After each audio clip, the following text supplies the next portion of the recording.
Hello guys, हमारे YouTube channel DK sir में आप सभी का स्वागत है।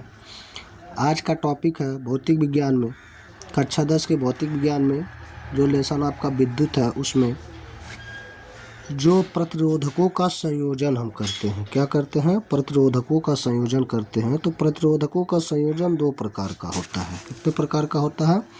दो प्रकार का होता है। एक होता है श्रेणी क्रम संयोजन और एक पार्श्व क्रम संयोजन। यानी जो संयोजन प्रतिरोधकों का जो संयोजन होता है वह दो प्रकार से संयोजन किया जाता है। जो श्रेणी क्रम संयोजन होता है पहला नंबर, दूसरा पार्श्व क्रम संयोजन। बच्चों, यह आपके बोर्ड पेपर 2026 के लिए आना ही आना है और इस पर न्यूमेरिकल भी लगाया जाता है। एकदम बस ये रख लो, और बहुत शॉर्ट मेथड में, बहुत ईजी तरीके से और एकदम सिंपल तरीका छोटा बता रहे हैं। क्वेश्चन छोटा करके बता रहे हैं ताकि आपको जल्दी समझ में आ जाए। तो इसमें पहले आप देखेंगे श्रेणी क्रम संयोजन। श्रेणी क्रम संयोजन तो देखिए, इसमें आपको सबसे पहले फिगर बनाना ज़रूरी है। तो आपका जो फिगर यहाँ पे दिख रहा है, यह फिगर आप देख लेंगे और बना करके प्रैक्टिस कर लेंगे। तो श्रेणी क्रम संयोजन में माना 3 प्रतिरोध R1, R2 व R3 दिया गया है। देखिए यहाँ पे ये प्रतिरोध आपका 3 प्रतिरोध जो है, यह R1 हो गया, यह R2 हो गया और यह R3 हो गया। यह 3 प्रतिरोध जो है क्या है, श्रेणी क्रम में संयोजित किए गए हैं।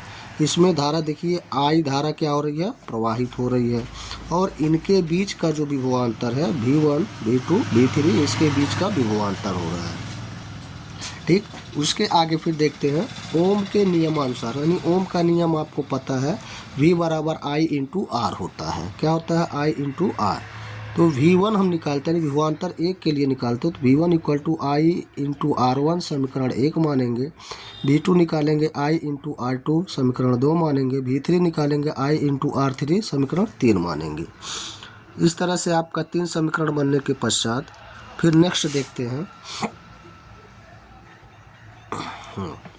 अतः पुनः माना परिपथ में लगी बैटरी का विभवांतर भी है। देखिए यहाँ पे विभवांतर क्या लग रहा है, V लग रहा है। तब V का वैल्यू हो जाएगा V1, V2, V3, यानी पूरे विभवांतर को एक साथ जोड़ दिया जाएगा। उसके बाद देखते हैं समीकरण 1, 2, 3 को हम साथ लेते हैं, तो V इक्वल टू होता है IR1 plus IR2 plus IR3, ये आपका हो जाता है।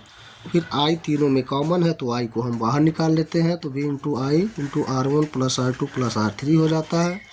इसके बाद फिर देखते हैं ओम के नियम अनुसार। ओम का नियम होता है V इंटू IR होता है।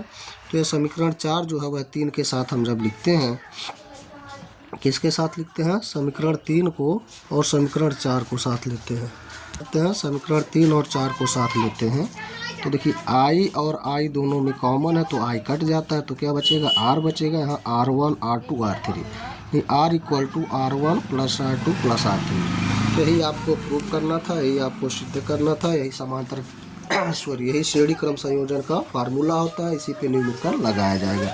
तो गाइस, हमारे यूट्यूब चैनल को शेयर करें, सब्सक्राइब करें, लाइक करें और कमेंट करें।